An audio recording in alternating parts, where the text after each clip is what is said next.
Tonight, the man accused of purposely hitting a motorcyclist remained defiant about what happened, telling Fox 4 News he shouldn't take all the blame.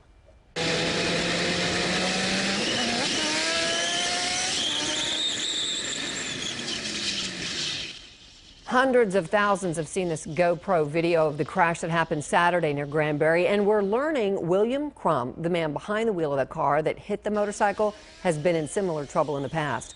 Fox 4's Brandon Todd spoke with one of his previous victims, and he's in Fort Worth tonight, where the victim in this current case continues to recover. Brandon. Well, you're right, Heather. William Crum had a chance today to apologize to that motorcycle driver, and he flat out refused to. Now we're hearing from another young man who says Crum lashing out in anger is nothing new. Mr. Crum intentionally hit them, from my point of view. When Fisher Rinderneck saw the viral video of William Crum swerving into a motorcycle, sending Eric Sanders and his girlfriend Deborah Simpson tumbling onto the pavement, my heart just stopped because I knew exactly who it was. I knew that obviously he didn't learn his lesson. Fisher says Crum, who was his neighbor 8 years ago, flew into a rage when Fisher and his friends were riding their golf carts up and down the street. He chased us back home with a shotgun hanging out of the window, saying that he was going to shoot us for waking him up from his nap because my golf cart was too loud. And he was waiting at the end of my driveway for my dad to come confront him. Eventually, the 68-year-old was arrested and later convicted of making a terroristic threat. DPS investigators now confirm to Fox 4 that another motorcycle rider has accused Crum of chasing him down as recently as this past Friday, a claim detectives are looking into. I'm pissed off, just to put it bluntly, because the other guy didn't get charged with anything and his own video incriminates him. Crum from the Hood County Jail offered up his apologies to Deborah Simpson for her injuries, but refused to apologize to Sanders. If he hadn't been breaking the law, it wouldn't have happened. Okay.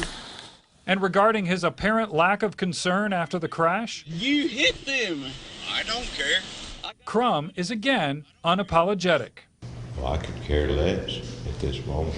As soon as I passed, Eric Sanders admits he crossed a double yellow line to pass Crum, but in a criminal complaint filed by DPS, the investigator writes, "Based on my observation of the collision, it appeared the defendant purposely drove his vehicle into the northbound lane of travel to impede or prevent the Kawasaki from passing." he would have continued to slow down until I went around him, and when I went around him, he would have hit me. It doesn't matter if it would have been on a striped passing zone or a double yellow line non-passing zone. I would have still gotten hit. He was speeding. And regarding the refusal by Crum to apologize to Sanders, He didn't care about running me off the road, and I can't really say it. I can't. You know, he needs to be thrown underneath the jail. Sanders told me that he did receive 2 citations after the fact, one for crossing the double yellow line and one for not having a valid motorcycle license. Now, Crum today threw out some allegations about Sanders, saying that he was, quote, driving like an idiot. I asked Sanders about that, asked if he was speeding or doing wheelies or anything before that crash. He said absolutely not. Heather? All right, so Brandon, the person who just kind of seems to have gotten mixed up in all this is the girlfriend. We saw a picture of her in a hospital bed. How's she doing tonight? She's doing okay. She had surgery today, and of course she'll need more surgeries. She had a lot of bone and tissue damage to her arms, and right now Eric Sanders says she still has very little or to no feeling in her arms. As for her helmet, he told me it has a huge gash in the front of it, showing how fortunate she was, Heather, that she was wearing one. That she had it on. All right, we'll keep following this story. I think there's a lot more to come for it. Brandon, thank you.